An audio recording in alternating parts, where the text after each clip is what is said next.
राधा वल्लभ श्री हरिवंश। सबसे पहले आप सभी को रमा एकादशी की हार्दिक शुभकामनाएं। आप सभी का स्वागत है हमारे चैनल क्रिएटिव कहानियां पर। आइए रमा एकादशी व्रत कथा का श्रवण करते हैं।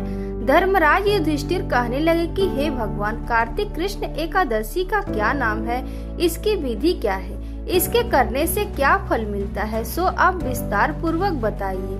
भगवान श्री कृष्ण बोले कि कार्तिक कृष्ण पक्ष की एकादशी का नाम रमा है। यह बड़े बड़े पापों का नाश करने वाली है। इसका महत्व मैं तुमसे कहता हूँ, ध्यान पूर्वक सुनो। हे राजन, प्राचीन काल में मुचुकुंद नाम का एक राजा था। उसकी इंद्र के साथ मित्रता थी और साथ ही यम, कुबेर, वरुण और विभीषण भी उसके मित्र थे। यह राजा बड़ा धर्मात्मा, विष्णु भक्त और न्याय के साथ राज करता था। उस राजा की एक कन्या थी जिसका नाम चंद्रभागा था। उस कन्या का विवाह चंद्रसेन के पुत्र शोभन के साथ हुआ था।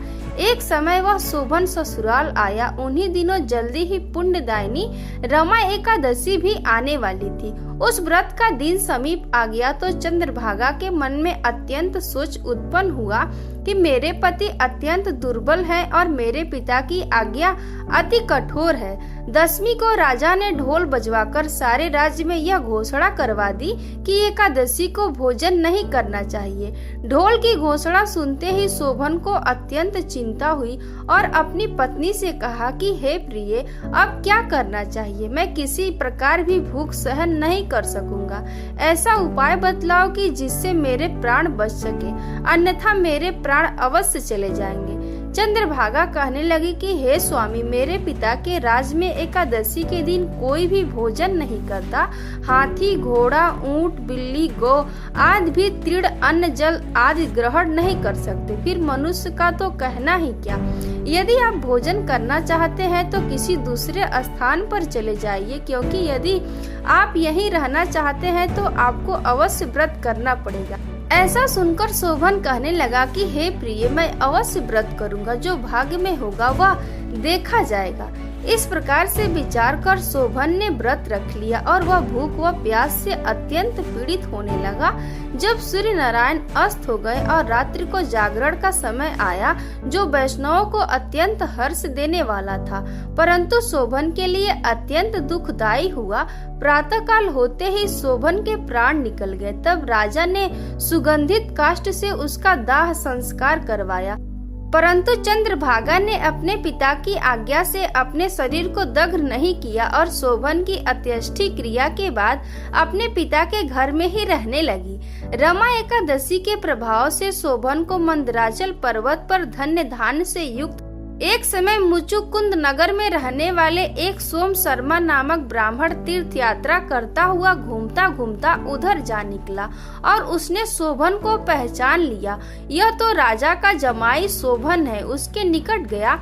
शोभन भी उसे पहचान कर अपने आसन से उठकर उसके पास आया और प्रमाण आदि करके कुशल प्रश्न किया। ब्राह्मण ने कहा कि राजा मुचुकुंद और आपकी पत्नी कुशल से है। नगर में भी सब प्रकार से कुशल है, परंतु हे राजन, हमें आश्चर्य हो रहा है।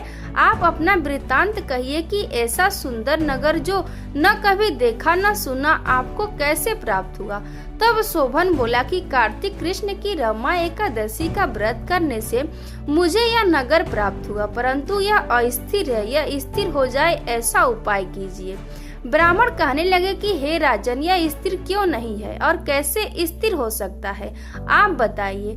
फिर मैं अवश्य में वह उपाय करूंगा। मेरी इस बात को आप मिथ्या न समझिए। शोभन ने कहा कि मैंने इस व्रत को श्रद्धा रहित होकर किया, अतः यह सब कुछ अस्थिर है। यदि आप मुचुकुंद की कन्या चंद्रभागा को यह सब वृत्तांत कहे तो यह स्थिर हो सकता है। ऐसा सुनकर उस श्रेष्ठ ब्राह्मण ने अपने नगर लौटकर चंद्रभागा से सब वृत्तांत कह सुनाए। ब्राह्मण के वचन सुनकर चंद्रभागा बड़ी प्रसन्नता से ब्राह्मण से कहने लगे कि हे ब्राह्मण, यह सब बातें आपने प्रत्यक्ष देखी है, यह स्वप्न की बातें कर रहे हैं। ब्राह्मण कहने लगे कि हे पुत्री, मैंने महावन में तुम्हारे पति को प्रत्यक्ष देखा है। साथ ही किसी से विजय न हो ऐसा देवताओं के नगर के समान उनका नगर भी देखा है। उन्होंने यह भी कहा कि यह स्थिर नहीं है। जिस प्रकार वह स्थिर रह सके सो उपाय करना चाहिए। चंद्रभागा कहने लगे कि हे विप्र, तुम मुझे वहाँ ले चलो, मुझे पति देव के दर्शन की तीव्र लालसा है। मैं अपने किए हुए पुण्य से उस नगर को स्थिर बना दूंगी। आप ऐसा कार्य कीजिए जिससे उनका हमारा संयोग हो, क्योंकि वियोगी को मिला देना महान पुण्य है। सोम शर्मा यह बात सुनकर चंद्रभागा को लेकर मंदराचल पर्वत के समीप वामदेव ऋषि के आश्रम पर गया। वामदेव जी ने सारी बात सुनकर वेद मंत्रों के उच्चारण से चंद्रभागा का अभिषेक कर दिया। तब ऋषि के मंत्र के प्रभाव से और एकादशी के व्रत से चंद्रभागा का शरीर दिव्य हो गया और वह दिव्य गति को प्राप्त हुई। इसके बाद बड़ी प्रसन्नता के साथ अपने पति के निकट गई। अपने प्रिय पत्नी को आते देखकर शोभन अति प्रसन्न हुआ और उसे बुलाकर अपनी बाएं तरफ बिठा लिया। चंद्रभागा कहने लगे कि हे प्राणनाथ, आप मेरे पुण्य को ग्रहण कीजिए।